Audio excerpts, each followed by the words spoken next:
Alors oui, je pense qu'on démarre notre webinaire. Mes chers amis, chers consoeurs, chers confrères, marhaba. Ce soir, on se permet un beau webinaire, Inch'Allah, d'une heure de participation avec notre cher ami et maître conférencier. Je ne peux trouver aucun qualificatif et aucun remerciement à notre cher ami, Dr. Ousmane Tazi, pour tous les efforts quotidiens معنا في la formation médicale continue, la diabétologie, la thyroïdologie et bien d'autres choses. Et donc, Dr. Ousmane Tazi, غني على التعريف. On remercie énormément nos chers amis et partenaires, les laboratoires Novartis, pour leur soutien à ce webinaire. Madame Hana Abbari, tu transmets tous les remerciements à toute l'équipe, à tous vos amis. Tout le monde fait de l'excellent travail au profit de notre chère population.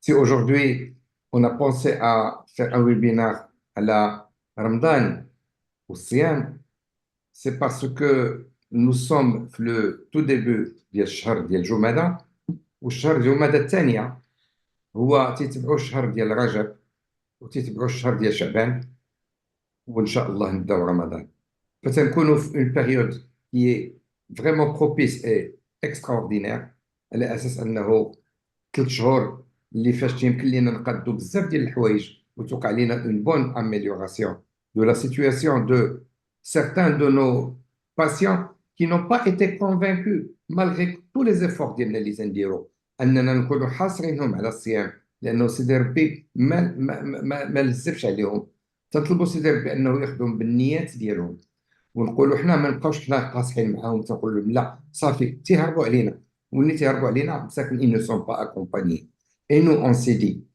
pourquoi ne pas discuter entre nous dans un webinaire ونقولوا على انه راه 3 شهور قبل رمضان هو le moment propice de consultation et d'aide de ces gens surtout اللي تنعرفوهم تيتعكسوا معنا على اساس انه on va les accompagner لانه كما كانت الحاله هما مرضى ديالنا ماشي حيت راسهم قاسوا ما بغاوش يديروا هما راه نيتهم زوينه مساكن واخا انه ما نقدروش نخليهم sans soutien c'est ça l'intérêt ديال انه يكون عندنا فملي نصيبوا على انه راه 3 شهور قبل تنكونوا دون لا لوجيك سيانتيفيك لا لوجيك ديال لي زاناليز لا لوجيك ديال لي ثيرابوتيك on doit essayer de notre et de faire de notre mieux à ce que ما يوقع لهم حتى شي مشكل في وسط رمضان الى مشاو اختصاموا وانه شنو هو هاد لي بروفيل اللي نعاونوه ونديرو اي سا دائما تيرجع لنا نفس الاوضاع وهذا هو l'intérêt ديال l'intervention et ديال الكا كلينيك que va nous présenter notre cher ami دكتور عثمان تازي والاساس بطبيعه الحال انه احنا دائما داك لي بور كونا ولا اونتيس كونا دوتيليزي دي ميديكامون هيبوغليسيميون اللي تيقدروا يخلقوا لنا شي مشاكل او كذا ايكو حنا نكونوا تنحاولوا انه من هذا اللقاء نستخلصوا بزاف ديال الموعظات وديال الحوايج اللي فيهم افاده للمرضى ديالنا qui nous font confiance. Et donc, encore une fois, tous les remerciements à nos chers partenaires des laboratoires Novartis et notre cher ami Dr. Tsazi. Bismillah, Eh ben, bonsoir tout le monde, hein. C'est à mon tour de vous remercier, de remercier bien sûr le G11, mais راك ما تصيطناش في العشاء دكتور زكر لا العشاء لا في الجامعة elle est particulière هذه تصيط فيها. Alors donc je remercie bien sûr Siad Ila de présider cette séance. Je remercie le laboratoire bien sûr Novartis de nous donner cette occasion de discuter parce qu'à chaque fois on nous prend à la dernière minute, allez on va parler du diabète et Ramadan la veille ou la une semaine ou la 10 jours avant le mois du Ramadan, alors qu'on le sait très très bien que le mois du Ramadan, pour ces gens qui sont réticents pour ces gens qui vont jeûner malgré l'interdiction, malgré qu'on leur a conseillé de ne pas jeûner. Raglti, tu as tout dit, c'est Abdillah, tu as tout dit. Donc, ils vont le faire malgré nous. On va pas les lâcher. On va essayer de les d'abord convaincre de ne pas jeûner. Parce que je le dis, je le redis, un diabétique, même sous metformine seul, ne doit pas jeûner. Donc ça, c'est très important. Même sous metformine seul, ne doit pas jeûner. Donc, à pirater à la mais comme qui m'a dit tout à l'heure, il y a des gens qui vont, quoi que vous dites, quoi que vous fassiez, ils vont le faire. Donc, on est là pour les accompagner. On va les accompagner pas la veille du mois du Ramadan, pas une semaine avant du mois du Ramadan, et c'est bien sûr, c'est maintenant, c'est Jumada Thani, c'est 3 mois avant le mois du Ramadan qu'on va les préparer pour ce mois sacré. Alors, bien sûr, à la fin, posez toutes vos questions. Il y aura un débat. On va consacrer 15 minutes de débat à la fin pour répondre à vos questions, si Abdillah et moi-même, bien sûr, concernant cette thématique d'aujourd'hui. Le diabète, hein, vous le savez, la vraie pandémie, la pandémie qui touche énormément nous, les pays musulmans, nous, les pays de l'Afrique du Nord. Regardez la prévalence du diabète dans les pays, surtout en Afrique du Nord et du Moyen-Orient, elle va presque doubler dans les années à venir. Et ça, c'est énorme, hein. Notre prévalence, elle dépasse de loin tous les autres pays du monde. Donc, préparons-nous à ce tsunami qu'est le diabète de type 2. Le diabète de type 2, bien sûr, nos musulmans, nos patients, ils vont le faire malgré l'interdiction. Ça, les études l'ont démontré. Et l'étude Epidiar nous a bien démontré que presque 80% des diabétiques de type 2 vont jeûner au moins 15 jours, malgré ce qu'on leur a dit, ah, attention, il ne faut pas jeûner, donc ça, c'est à proscrire. Alors, d'autres études, il n'y a pas que le diabète de type 2, il y a aussi le diabétique de type 1. Même les diabétiques de type 1, il y a des études qui ont démontré qu'il y a des diabétiques de type 1 qui vont jeûner au moins 15 jours pendant le mois du Ramadan, si ce n'est pas plus. Il y en a d'autres qui démontrent qu'il y a des patients diabétiques de type 1 qui vont jeûner en dehors du mois du Ramadan. Donc attention, on doit être préparé pour bien sûr aider ces patients diabétiques. Alors, quelles sont les principales complications? Vous le connaissez par cœur. La première, c'est l'hypoglycémie. Ah, vous le savez que l'hypoglycémie aujourd'hui, elle est fatale pour le cœur. On le sait depuis longtemps que l'hypoglycémie est fatale pour le cerveau, mais maintenant l'hypoglycémie est fatale pour le cœur. Donc attention aux hypoglycémies, surtout chez nos patients qui prennent des sulfamides hypoglycémiants et les patients qui sont insulinés. Attention aussi à l'hyperglycémie. Donc les patients, parce qu'ils vont avoir peur de cette hypoglycémie, ils vont réduire, bien sûr, diminuer leurs médicaments. Et aussi, c'est un mois de fête. C'est un mois où nos patients vont énormément manger de sucreries. Donc là aussi, ça va contribuer à cette hyperglycémie. La déshydratation, l'hyperglycémie et la déshydratation, ça va directement vers la thrombose. Attention, la première semaine du mois du Ramadan, les 10 premiers jours du mois du Ramadan, c'est là où on voit le plus d'accidents vasculaires cérébrales. Pourquoi? Parce qu'il y a cette déshydratation, cette hyperglycémie, cette thrombose, ce sang qui va bien sûr perdre de sa fluidité et ça va entraîner bien, des syncopes et ça va entraîner des thromboses. Donc ça, c'est très important. Et aussi l'acidocétose, le diabétique de type 2, parce qu'il va réduire ses traitements, parce qu'il ne va pas ajuster son traitement, parce qu'il va avoir ces glycémies qui vont s'accumuler au fur et à mesure et de jour en jour, et vers la fin du mois du Ramadan, il va vous faire des véritables acidocétoses diabétiques. Donc ça, c'est les complications liées au mois, bien sûr, du Ramadan pour les patients qui vont jeûner. Hypoglycémie, hyperglycémie, l'acidocétose diabétique, la déshydratation et aussi la thrombose. Les hypoglycémies, ça c'est alarmant. Regardez l'étude Epidiar. Chez le diabétique de type 2, le risque hypoglycémique, diabétique de type 2, je ne parle pas du type 1, le risque hypoglycémique il est multiplié par 7,5 fois plus. Regardez, le diabétique de type 2 va vous faire plus d'hypoglycémie que le diabétique de type 1 qui est sous insuline. Donc attention aux risques hypoglycémiques et aux sulfamides hypoglycémiants et les patients qui sont insulinés. Là aussi, le risque hyperglycémique qui va être élevé, que ce soit chez le type 1 ou chez le type 2. Pour cela, on va s'aider, pour aider nos patients diabétiques, on va leur donner des conseils selon plusieurs recommandations. Il y a les recommandations, celles qu'on utilise ces dernières années, c'est celle de l'IDF, de la Fédération internationale du diabète, qu'on appelle aussi les recommandations d'AR, c'est-à-dire l'Alliance internationale de la recherche pour le diabète. C'est ça les recommandations d'AR. Il y a les recommandations, regardez, même l'ADA, même les Américains, dans leur revue Diabetes Care, ils ont publié des recommandations pour gérer le patient diabétique courant le mois du Ramadan. Donc, nous, ce soir, on va beaucoup plus parler et évoquer ces recommandations qu'on appelle des recommandations d'art de la Fédération internationale du diabète. Et je pars d'un cas clinique. Un cas clinique, c'est Ahmed qui a 59 ans, qui a un diabète assez jeune, hein, il a 3 ans de diabète, il est en surpoids, il est déjà traité par 2 grammes de metformine, il est hypertendu, traité par 3 antihypertenseurs, et il vient vous voir à 3 mois du Ramadan parce que vous l'avez bien sûr donné les bonnes leçons l'année d'avant aussi. Attention monsieur, c'est pas la veille du mois du Ramadan. Cette fois, il est venu bien à l'avance et il est venu voir pour le préparer pour jeûner. La première chose, Sehmet, s'il vous plaît, il ne faut pas jeûner. Un diabétique ne doit pas jeûner. Mais vous le savez. Il vous dit non, Mchil, Amra, je vais passer le temps. Non, non, je dois absolument jeûner. Vous devez l'accompagner. Sehmet, il est déjà sous metformine et bien sûr mal équilibré. Qu'allez-vous faire? Vous devez suivre les recommandations. Que disent les recommandations? Vous devez d'abord équilibrer son diabète.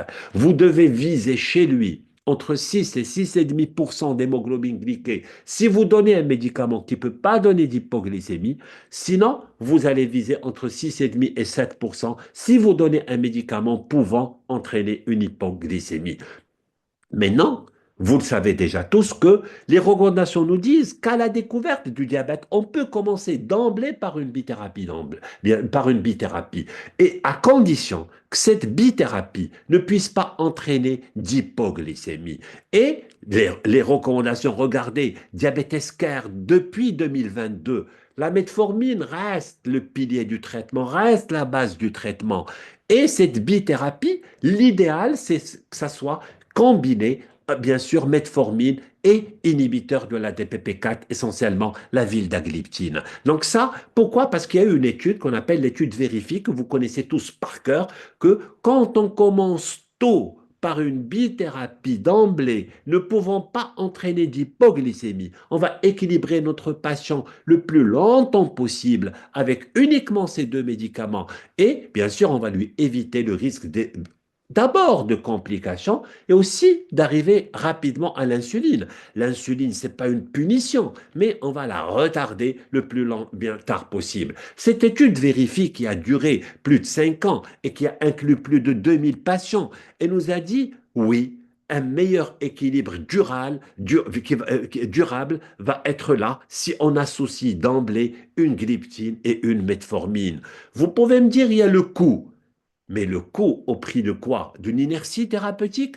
Non, le coût, vous avez au début le coût, oui, mais à long terme, vous allez gagner énormément parce que vous allez réduire le risque de complications à long terme. Et vous le savez, l'inertie thérapeutique, elle est fatale. Elle est fatale pour le cœur, elle est fatale pour les yeux, elle est fatale pour les reins, elle est fatale pour le cou, hein, pour le côté social. Donc ça, c'est très important. Donc il faut lutter contre l'inertie thérapeutique et il ne faut pas s'amuser, il faut baisser le taux des hémoglobines glyquées de vos patients tout en évitant les hypoglycémies.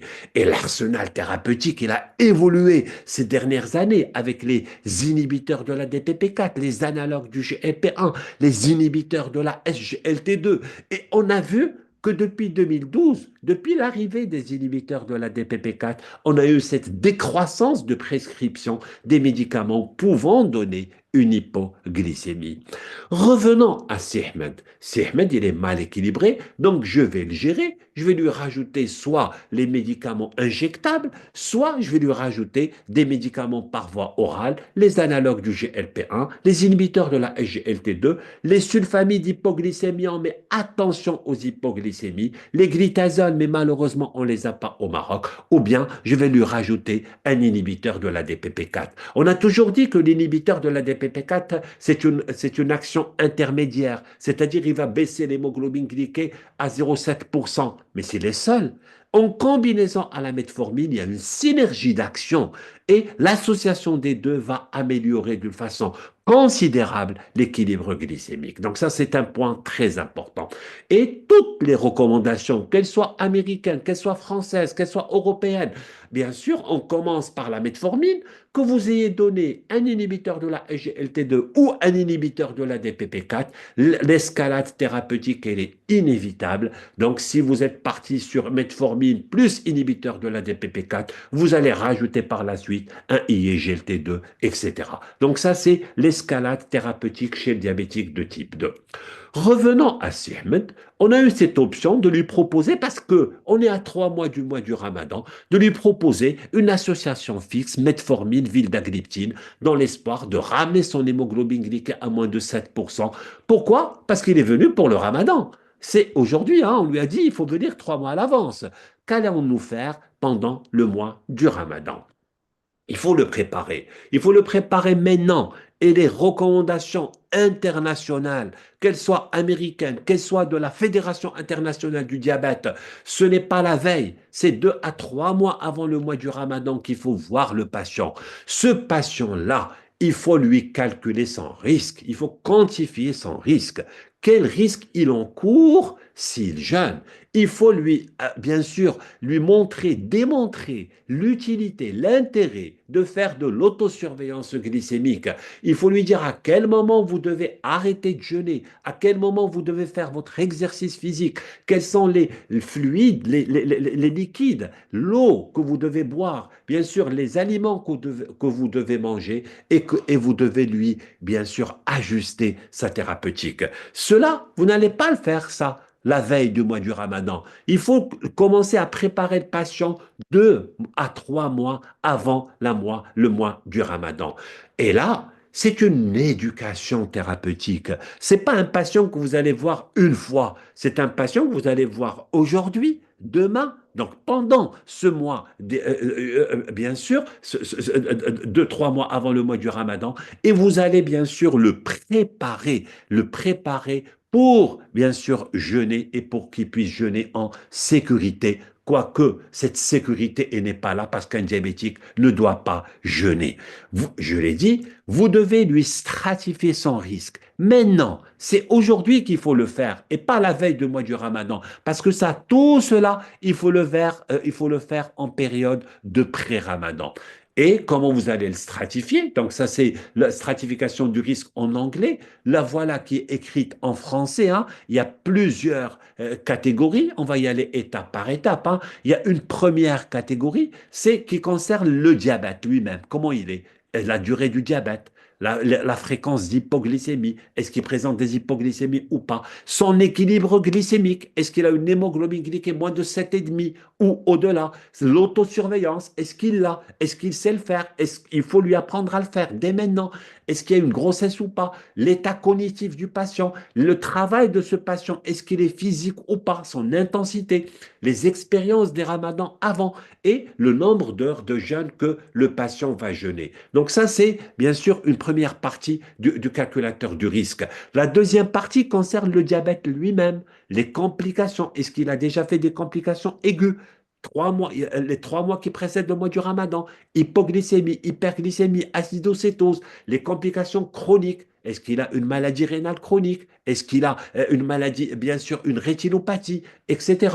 Et aussi, il faut voir le traitement qu'il porte, qu'il a. Est-ce qu'il a des médicaments pouvant donner des hypoglycémies ou pas. Donc tout cela, il faut le faire. Et tout cela, ça va vous permettre de calculer un risque. Ce risque-là, ce score-là, s'il est situé entre 0 à 3, on va dire qu'il est à faible risque.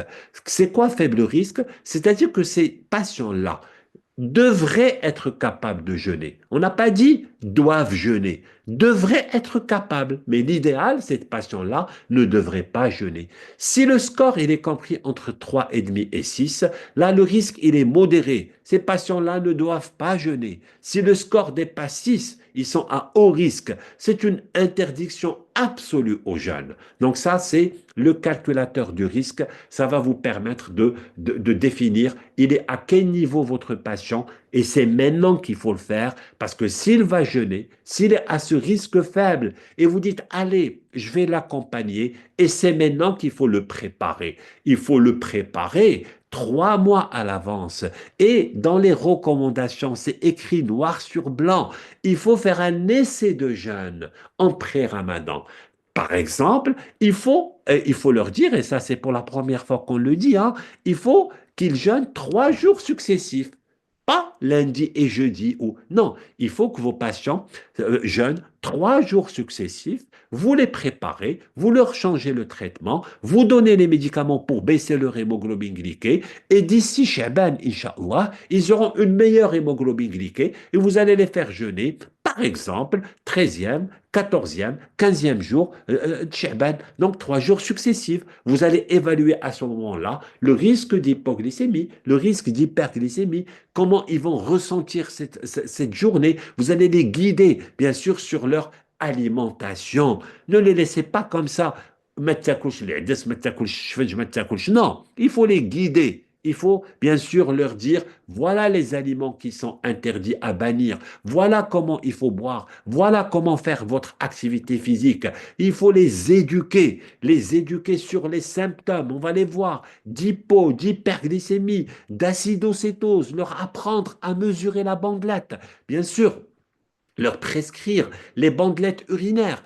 Attention à la cétose de jeûne. Bien sûr, si jamais vous analysez l'urine en fin de journée, alors que le patient il a fait une hypoglycémie, ou bien le patient il est en cétose parce qu'il a dévié son métabolisme, parce qu'il a grillé tout le sucre, vous allez trouver des traces d'acétone. Donc ça, c'est physiologique.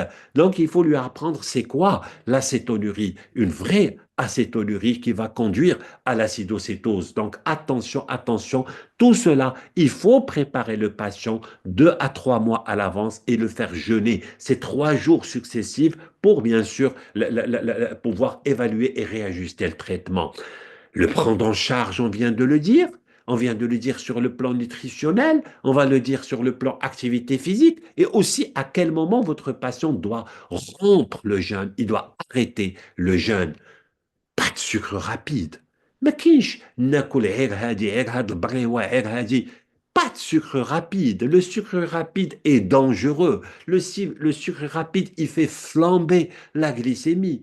Il faut aussi insister sur suhoor, l'importance des sucres lents au moment de suhoor. Donc le patient, il faut le convaincre qu'il faut 2 repas, ftour, suhoor, et aussi augmenter l'apport hydrique.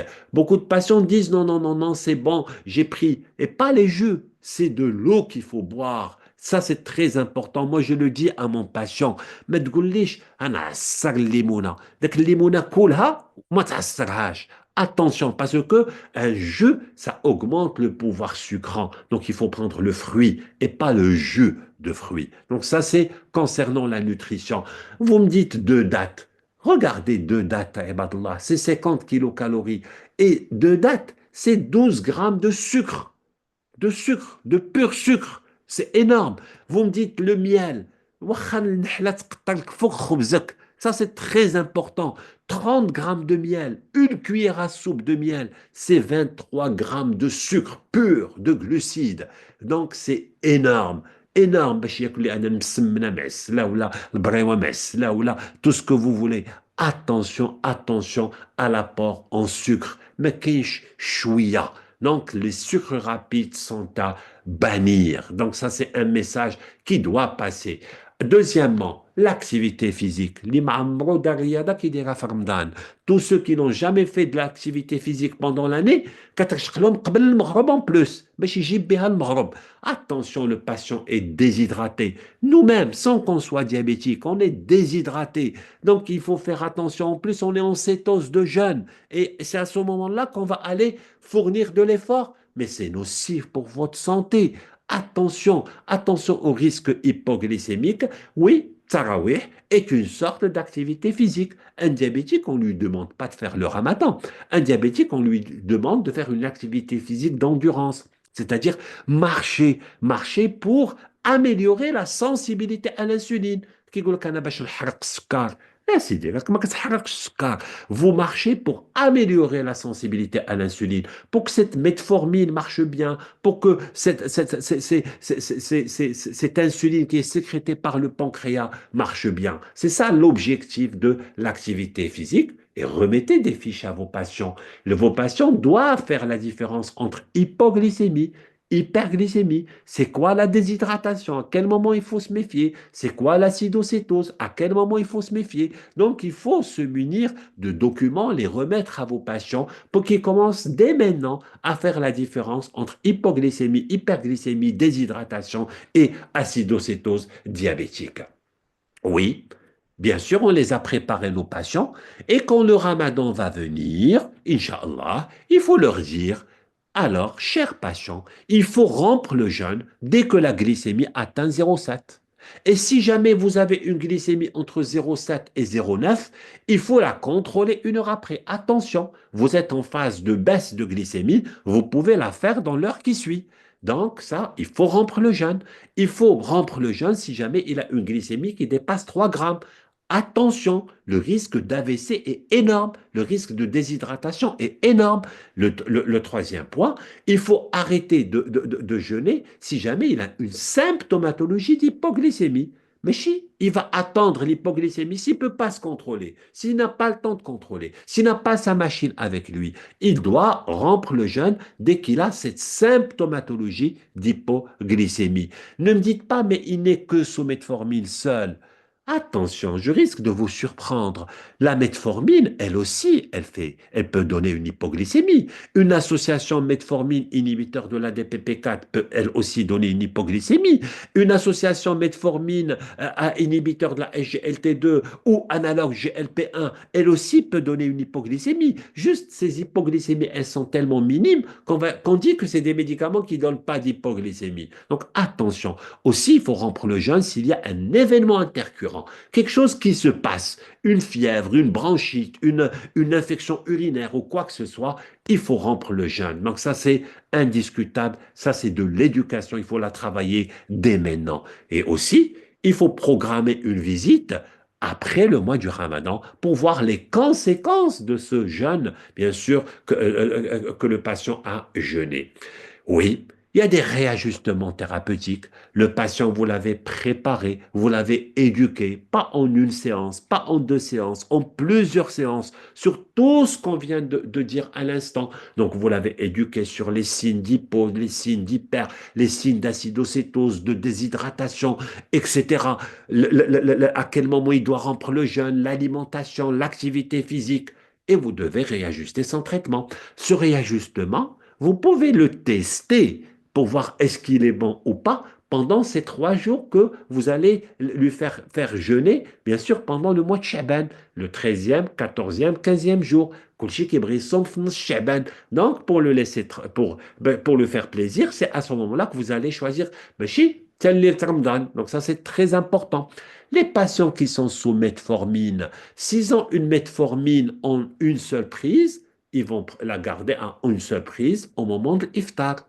Ils ont l'habitude d'apprendre flécha, ils vont l'apprendre iftar. Si la patient il a de la metformine matin et soir, vous allez switcher en metformine, ftor, sahur, sans réajustement thérapeutique. Si votre patient il a 3 doses de metformine par jour, matin, midi et soir, par exemple, il a du 500 mg ou du 850 mg matin, midi et soir, vous allez garder son traitement et vous allez lui donner 1000 flufor et 500 fsor ou bien garder un comprimé flufor, un comprimé fsor. Si le patient il est sous metformine à libération prolongée, il n'y a pas de réajustement thérapeutique, il va la prendre au moment de l'iftar. Donc ça, c'est concernant la metformine. Les patients qui sont sous inhibiteurs de la DPP4, c'est des médicaments qui ne peuvent pas donner d'hypoglycémie, donc il n'y a pas de réajustement thérapeutique. Sihmed, on ne va pas l'oublier, Sihmed, on l'a mis sous Galvusmed 50 sur 1000 matin et soir, on va lui dire prenez-le flftor et prenez-le fshor. Donc ça, c'est le réajustement thérapeutique qu'il va faire. Donc il va juste modifier les horaires de prise de son médicament. ماشي في الفطور وفي العشاء ولا non, c'est في الفطور والسحور. Donc ça c'est très important. Les patients qui sont sous inhibiteurs de la SGLT2, là aussi le risque hypoglycémique il est faible. Donc on va leur donner au moment de l'fطور. Mais attention, ne commencez pas ce médicament le mois qui précède le mois du Ramadan. ماشي في شعبان عاد تبدا له un inhibiteur de la SGLT2. Il faut le commencer bien à l'avance si vous devez mettre votre patient sous cette thérapeutique parce qu'il y a un risque de déshydratation qui est très important. Le même message concernant les analogues du GLP-1. Il n'y a pas de titration parce qu'il n'y a pas de risque hypoglycémique. Mais surtout, ne les commencez pas les 2 à 4 semaines qui précèdent le mois du Ramadan parce que le risque de troubles digestifs qu'il entraîne de diarrhée, donc c'est aller tout droit vers la déshydratation. Donc attention, c'est des médicaments. Si vous devez les donner, il faut les commencer bien à l'avance. C'est dès maintenant qu'il faut modifier les traitements de vos patients. Les patients qui sont sous sulfamide hypoglycémiant, s'il a une seule dose de sulfamide hypoglycémiant, attention, attention, il faut mettre en place une autosurveillance glycémique stricte parce que là, le risque hypoglycémique, il est réel. Vous serez peut-être ramené à réajuster le traitement, à diminuer la dose et vous allez la donner au moment de l'iftar, mais chez au moment de sour. Maintenant, si votre patient il a un sulfamide hypoglycémiant en 2 fois, vous allez donner une dose ftour et réduire la dose de sour. Si vous avez un patient qui est sous glibenclamide, c'est le moment de le switcher parce que le risque hypoglycémique est réel vers les sulfamides de 2e génération. Et là, préférez le glyclaside. Oui, vous pouvez aussi utiliser le glimépiride, mais attention, il y a un risque hypoglycémique. Vous devez après réajuster le traitement. Les patients qui ont les glinides, c'est-à-dire les apparentés aux sulfamides, la répaglinide, ces patients-là, ne dites pas non, non, ça ne donne pas d'hypoglycémie. Mais bien sûr que ça peut donner des hypoglycémies. Donc, on va réduire la dose, essentiellement la dose de SOR. Donc, ça, c'est les insulino-sécrétagogues. Les patients qui sont sous insuline, alors là, mes amis, je suis désolé de le dire de cette manière, ne vous amusez pas à les faire jeûner. Mais là aussi, on a des réticents. J'ai un patient, hein, ça je ne l'oublierai jamais de ma vie, hein, j'ai un patient sous pompe qui jeûne. C'est mauvais, hein, je me bats pour qu'il ne jeûne pas, mais c'est mauvais, hein. Un patient diabétique ne doit pas jeûner. Alors, il est sous insuline ou la sous-sulfamide hypoglycémiante, là, c'est encore pire. Si vous avez un patient qui a une insuline basale, cette insuline basale, il va la prendre au moment de l'iftar. Au moment de l'iftar, il doit réduire la dose de 15 à 30%. Quand on a une insuline NPH, une insuline détémir ou bien une insuline glargine U100, on peut la donner en 2 fois. Ça existe. Si jamais le patient il l'a en 2 fois, il faut réduire la dose de l'écha de 50% et la donner au moment de sahur. Et la dose qu'il a l'habitude de prendre, qui est la plus importante, c'est celle du dîner, il va la prendre au moment de l'iftar. Donc ça, c'est concernant les insulines lentes. Maintenant, si le patient il a de la glargine U300 ou bien il a de la déglutec, donc ces insulines-là, en général, c'est en une seule prise, donc vous allez les réduire de 15 à 30% et vous allez les donner au moment de l'iftar. Les patients qui ont des insulines à courte durée d'action, c'est-à-dire les insulines rapides. La dose de l'ftour, il va la prendre au moment de l'iftar. La dose de l'shour, il va la réduire de 25, voire 50%. C'est quoi la dose de sahur? C'est celle qu'il a l'habitude de prendre au moment du dîner. Il va la diviser en deux. Il va la diviser en deux, il va l'utiliser au moment de sahur. Mais ça, c'est une gymnastique, bien sûr, qui va vraiment perturber le diabète de votre patient. Et après, vous allez réajuster, soit rajouter des unités, garder les unités ou diminuer les unités en fonction de l'autosurveillance glycémique que vous allez proposer à votre patient. Les patients qui sont sous prémixé, s'il a une seule prémixée, il va la prendre au moment de l'iftar. S'il a une prémixée matin et soir, la dose du matin, il va la prendre au moment de l'iftar, sans modifier la dose. Par contre, s'il a la dose du soir, il va la diviser en deux. Il faut la réduire de 20 à 50%. Il va la prendre au moment de sahur. Maintenant, il y a certains patients qui ont trois doses de prémixés parce qu'ils utilisent des insulines analogues prémixées. Attention, ces gens-là, il faut au moins enlever une et la donner ftour et fshour. Et après, vous allez réajuster les traitements en fonction de l'autosurveillance glycémique. Vous l'avez compris, il y a aussi des patients qui sont sous pompe. Les pompes à insuline, c'est quoi? C'est des patients qui ont un débit de base. La pompe, elle délivre en permanence un débit de base. Ce débit de base, on va le réduire de 20 à 40%. Bien sûr, au courant de la journée, on va l'augmenter au moment où le patient il va bien sûr manger et les bolus vont être réajustés en fonction de l'alimentation. Donc ça, c'est les patients qui sont sous pompe à insuline. Tout cela, on ne peut pas le faire si on n'a pas d'autosurveillance glycémique. Un patient ne peut pas aller comme ça à l'aveugle. Un patient, s'il va jeûner, il doit faire des glycémies en 7 points, 7 contrôles glycémiques. Wahed juste avant suhour, un deuxième dès le réveil, un troisième vers midi, un quatrième au milieu d'après-midi, un cinquième contrôle juste avant l'iftar, un sixième contrôle 2 heures après l'iftar et un septième contrôle à n'importe quel moment de la journée en cas d'une symptomatologie, d'un signe d'appel. Donc, moi, je me dis, faire 7 contrôles par jour, c'est énorme, hein. C'est vrai que c'est doigts et hein. Le mois du Ramadan, il peut s'acheter uniquement pendant le mois du Ramadan un capteur de glycémie. Ça va lui revenir beaucoup, beaucoup moins cher que 7 contrôles glycémiques et pouvoir, bien sûr, gérer ces glycémies-là. Donc, on ne peut pas, bien sûr, s'aventurer si on n'a pas cette autosurveillance glycémique. Et j'espère que j'étais clair, j'espère que j'étais rapide concernant qu'est-ce qu'il faut faire. Et on a 15 minutes pour évoquer, bien sûr, et parler et répondre à vos questions. Je repasse la main à mon ami docteur Abdilah Al-Azraq pour le débat. Euh, Merci beaucoup, Dr. Othman, pour cette prestigieuse présentation. C'est vrai, elle est claire, elle est précise. Euh, En attendant, bien sûr, les questions de nos chers amis, je passe d'abord la parole à notre chère amie, doctora Madame Hana Paris, pour pour qu'elle pour qu'elle mette على اطار التقديم ديالي ولا بريزونطاسيون ديالك انه راه الناس ديال نوفارتيس راه دايرين فينا بزاف ديال الخير في ذاك لو برودوي اللي ما داير لنا لا هيبوغليسيمي لا والو مي تو لا بارول ماتونون اي ديال ترحب بنا ترحب لي بارتيسيبون et essentiellement on vous remercie encore une fois et alhamdoulilah, je suis très heureux et très content de voir qu'on a quelques 200 participants alhamdoulilah. Ces gens, c'est dire l'intérêt des gens على انهم يقابلوا المرضى ديالهم ويقابلوا لي باسيون ديالهم اللي تيقولوا لهم هادشي. خذ الكلمه لاله هنا.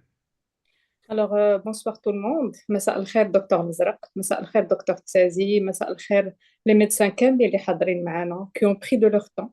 Vraiment, c'est toujours un plaisir, au nom des laboratoires Novartis, bien sûr, de vous remercier pour l'amicale G11 de Casablanca, de remercier également Dr Tsazi pour ces slides très intéressantes, pour le savoir-faire, tabarakallah, qui partage à chaque fois dans sa générosité.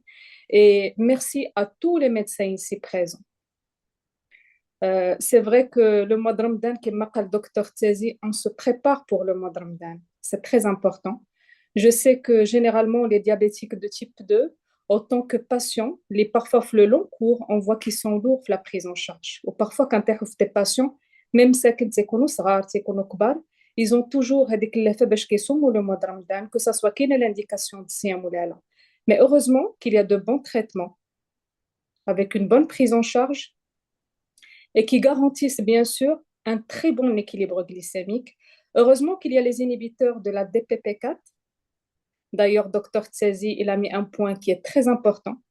Il n'y a pas d'hypoglycémie avec la vildagliptine, notamment avec le Galvus et avec ses différentes présentations.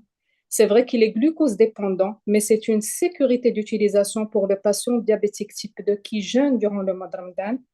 Heureusement que ce n'est pas une autre famille qui peut favoriser une déshydratation durant le mois de Ramadan. Également, le patient, il peut jeûner en toute sécurité. Et heureusement qu'il y a un produit qui a différentes présentations en allant de la monothérapie avec le Galvus 50, également la bithérapie, si jamais on cherche une intensification des traitements avec le MET, notamment le Galvus 50 sur 500, également pour des patients qui sont bien sûr insuffisants rénaux, des patients qui ne tolèrent pas très bien les fortes doses de la metformine. On a également le Galvus 50 sur 850 et le Galvus Met également de 50 sur 1000. Le mois de Ramadan, c'est un mois qui est difficile pour la prise en charge. Je sais très bien, c'est pour cela le patient diabétique de type 2, il devrait se préparer par de bonnes molécules. Et la bonne molécule actuellement pour les inhibiteurs DPP4 qui étaient prouvés par l'expérience des médecins, également par des méta-analyses de comparaison, c'est la vildagliptine. Alors, je mettrai également un dernier point qui est très important pour la vildagliptine, le Galvus 50, le Galvus 50 sur 500, le Galvus 50 sur 1000, c'est le remboursement par la CNSS et la CNOPS, l'AMO, et qui est remboursé sur la base de son prix. Et en aucun cas, un patient diabétique de type 2 qui se prépare pour le mois de Ramadan, il va débourser de sa propre poche. Et encore une fois, je vous remercie infiniment, Dr Lzarq. Au nom des laboratoires de Novartis et bien sûr l'amicale G11 de Casablanca, je remercie également Dr Tzazi Othman, qui à chaque fois, il nous éblouit par ses conférences, il nous éblouit par son partage. Et je remercie tous les médecins qui ont assisté, qui ont accepté notre invitation et qui ont accepté bien sûr d'être parmi nous ce soir. Merci, Dr Lzarq. Je vous cède la parole. On ne vous écoute pas. Vous êtes en mode mute. J'ai arrêté le son pour avoir moins de parasites et donc j'ai oublié.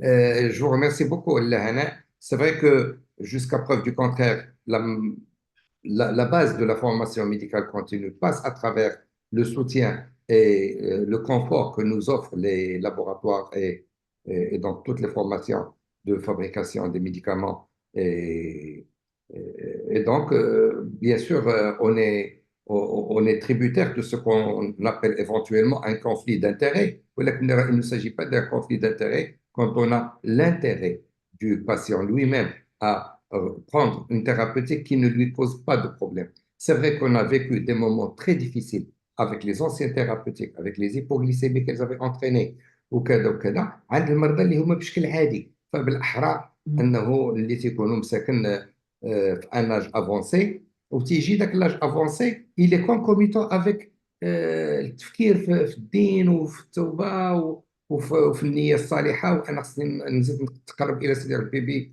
بهذا الصوم وكذا هما تيقولوا لي لا ما تصومش وتيبدا تيتخلط علينا الامور اي دونك لاكومبانيومون تنبغيو على انه يمشي dans les meilleures des conditions puisque هو il n'a pas saisi quelle est l'importance ديال انه راه خصو يكون ما تيصومش انه راه سيدي ربي هو اللي عطاه لوتوريزاسيون ماشي الطبيب وانه سيدي ربي هو اللي عالم بالحال ديالو هو اللي واخد بالنيه ديالو وملي تيعتبر على انه ذاك الافطار اللي هو راه فاطر وتيأدي عليه ذاك الفديه اللي امر بها الحق سبحانه وتعالى فراه صايم سي حنايا اون با حنا متشبعين كاطباء بالفكر ديال انه راه ما خصوش يصوم انه واجب ديني انه ما يصومش فكيفاش بغى يكون هو متشبع به؟ فبالاحرى ملي تنخليو الطبيب يخليه يصوم بلا ما يكون نصحو، لا. ولكن ملي تيصيبو عكسي ما يمكنش على انه يخليه بلا ما يكون accompagné parce que il doit l'assister, c'est son patient, c'est un être humain, c'est tout ce que tu veux, il doit l'assister. Et l'assister, راه هو tout ce que nous a dit bien sûr Dr Tsézi, à qui bien sûr quelques questions ont été posées. La première, cette semaine, si on parle économie, bon, c'est une remarque plus qu'une question. Si on parle économie, même si le coût direct nous paraît cher, on a un grand gain en matière de coût indirect. Et certainement, certainement, un patient qui te fait une hypoglycémie et qui a été hospitalisé وكي كادو باش صوبيتي وباش درتي وباش كذا وباش كذا وخرجنا بالصام نخرجوا بواحد 10,000 ولا 8,000 درهم غير pour juguler un épisode. Alors que كان خاصنا نكونوا غاديين معاه avec une thérapeutique qui a coûté 1200 1500 2000 dirhams لذاك 3 شهور كامله هو غادي وراشق له وكذا وكذا. Non, c'est vrai, c'est une remarque pertinente واللي هي عندها بلاصه. Docteur Boutrada, la plupart des patients diabétiques type 2 ont une comorbidité associée, HTA, dyslipidémie. Quelle conduite? C'est exactement la même chose. Vous savez, il n'y a pas de diabétique. Il n'y a pas de diabétique. Je ne vais pas dire type 1 ou type 2, mais parce qu'on parle beaucoup plus du type 2, il n'y a pas de diabétique de type 2 sans comorbidité. C'est pratiquement, ça n'existe pas. Donc, ça complique encore les choses. C'est pour cela que ces patients-là ne doivent pas jeûner. Et ça a été le début de ma phrase. Au début, j'ai commencé en disant, même un patient sous metformine seul. Regardez Si Ahmed, le cas clinique que j'ai donné. Il est sous metformine, il est hypertendu avec 3 antihypertenseurs. Donc, un diabétique ne doit pas jeûner. Encore s'il a une hypertension, encore s'il a une dyslipidémie, c'est encore pire. Mais là, si on n'a pas le choix, on est obligé de réajuster le traitement, que ça soit antihypertenseur, que ça soit la statine qu'il prend et que ça soit le traitement antidiabétique oral. C'est la même chose, la conduite, si on doit réajuster le traitement. Bien sûr, docteur N qui revient en disant bravo, docteur Tezi. Donc, Bidouni Mounakasha, bravo, docteur Tezi. Docteur Awras, Kamel, merci, docteur Tezi. S'il te plaît, l'horaire de l'activité physique durant Ramadan et chez le diabétique. Alors, merci c'est Kamal, hein, merci aux gens du Nord. Tu sais, c'est Abdillah, c'est Kamal, c'est Toine. Oui, oui, Merci aux gens du Nord, on les salue. Du Sud, de partout du Maroc, hein, c'est ça oui. l'intérêt des webinaires. C'est magnifique, hein, on a des gens de tout le Maroc et c'est magnifique. Merci Laboratoire Novartis d'organiser tout ça. Merci beaucoup. Alors, donc, si Kamal, le meilleur moment de l'activité physique, c'est après l'Isha, pardon, après le ftour. Après le ftour, il va manger, il va aller marcher. Il ne jamais à pied. Ça, c'est la meilleure activité physique, c'est ça. C'est choisir la mosquée qui est un peu plus éloignée que celle où il part d'habitude et il va marcher. Le fait de faire ses prières et dire tarawih, c'est aussi une activité physique qui va se surajouter. Donc, c'est ça le meilleur moment. C'est après l'iftar. Au moins, il يكون شارب ماشي كلاوي ناشفين من الماء. Donc, c'est bien sûr, il faut qu'il la fasse après l'iftar. Bnius Souria, quelle est la place des glyptines dans le traitement? Bon, c'est reprendre le topo, mais c'est pas grave. Alors, les glyptines, hein, c'est bien sûr, les glyptines, c'est des médicaments, c'est des inhibiteurs de la DPP4 qui ne donnent pas d'hypoglycémie. Donc, il n'y a pas de problème à les donner. Donc, on va les donner en association à la metformine. On peut les donner seuls s'il y a une contre-indication à la metformine ou la metformine n'est pas tolérée du tout. Sinon, en association avec la metformine, il n'y a pas de réajustement thérapeutique à faire pendant le mois du Ramadan parce que ça ne donne pas d'hypoglycémie. Dr Zineb Mhiaoui, beaucoup de patients diabétiques font du jeûne intermittent. Est-ce que c'est ton idée, docteur? بلا ما نوصلوا لعند رمضان وهما خدامين يديروا le jeûne intermittent. Alors, moi, si et là, docteur Zerr, tu connais mon point de vue là-dedans. Moi, je suis contre le jeûne intermittent. Moi, pour moi, un diabétique, vous savez, je vais dire quelque chose, c'est extraordinaire. ربي سبحانه وتعالى دار لنا أوقات الأكل في أوقات الصلاة. les moments des prières, on a une chronobiologie. Notre cerveau, il réagit au moment de l'awqat salat. Ça, c'est extraordinaire. On peut le faire un jour, un webinaire sur ça. D'ailleurs, on le fera, Inch'Allah, G11, le siège, باش ما تاكلناش في العشاء. Alors, donc, le jeûne intermittent, un diabétique, il doit avoir ses repas. Ftor, rda, esha. La collation n'est pas obligatoire. La collation n'a pas sa place. La collation, on va le donner chez le patient. On est obligé de fractionner ses repas pour réduire les apports, bien sûr, avec la charge glycémique. On va la donner chez les patients qui font des hypoglycémies. Donc, c'est ça la place d'elle, la collation. Mais si le patient tient absolument à faire le jeûne intermittent, c'est 2 repas. Le jeûne intermittent, il va boire, donc au moins il s'hydrate. Donc il y a l'hydratation, donc ça c'est un point très important parce que le jeûne intermittent ne contre-indique pas de boire, donc il peut boire autant qu'il veut. Donc on échappe à l'hydratation et on va réajuster le traitement en fonction également des repas. Donc c'est exactement le même principe, mais il y a beaucoup moins de risques que le mois du Ramadan. Pourquoi? Parce que là, le patient, il va boire. Il n'y a pas ce risque de déshydratation et de thrombose. تنقولوا حنا نزيد الخل على الخلول نزيدوا لاكتوز دو جون اون Oui, انترميتونس نزيدوا على ايفونتويل على ان ايفونتويل بروبليم ديابيتيك واجي oui, تفرج في لاسيتوز شنو غادي لاسيتوسيتوز شنو غادي دير لينا. exact. Il faut La quand même savoir cétose. conseiller, voilà, il faut savoir conseiller ses patients d'une manière qui est logique, scientifique, وماشي بالهضره ديال التيك توك وديال الافلام وديال الغناري انا تنقزوا حنا تنديروا لان داك الشيء هو اللي راه خدام دابا تيفسد لنا الميدان كامل وفي العلاقه مع الاطباء وكثير. Et donc, حقيقة le patient diabétique خصو يفطر يتغدى يتعشى il a des règles hygiéno-diététiques bien précises عنده une thérapeutique اللي هي تتمشي على حساب الاوضاع فاش يتحول له راه حتى واحد ما تيطيح له السكر الا ما كانش مريض ما تيطيح السكر الا لهذاك اللي مريض وما تيطلع السكر الا لهذاك اللي مريض. دونك لا جيستيون جلوبال بلا ما ندخلوا لا سيدي تصوم لا ما تصومش لا دير رياضه لا ما ديرش لا ما كذا il doit vivre sur un rythme soutenu dont les modifications تيمشيو en parallèle avec l'évolution de sa maladie. Le diabète avance, la thérapeutique doit avancer avec, l'esprit de gestion doit bien sûr avancer avec. Mais c'est des petites remarques que je partage avec tous mes confrères et tous mes amis. Et bien sûr, Dr. Teddy, remercier pour bien sûr toutes ces réponses. Dr. Rifai Abdelhamid. Bon, Dr. Faiz, mes patients en surpoids jeûnent plus facilement, juste en réduisant de la nourriture dès le soir et avec un minimum de médicaments, notamment les inhibiteurs. Oui, parce qu'ils ont de la réserve.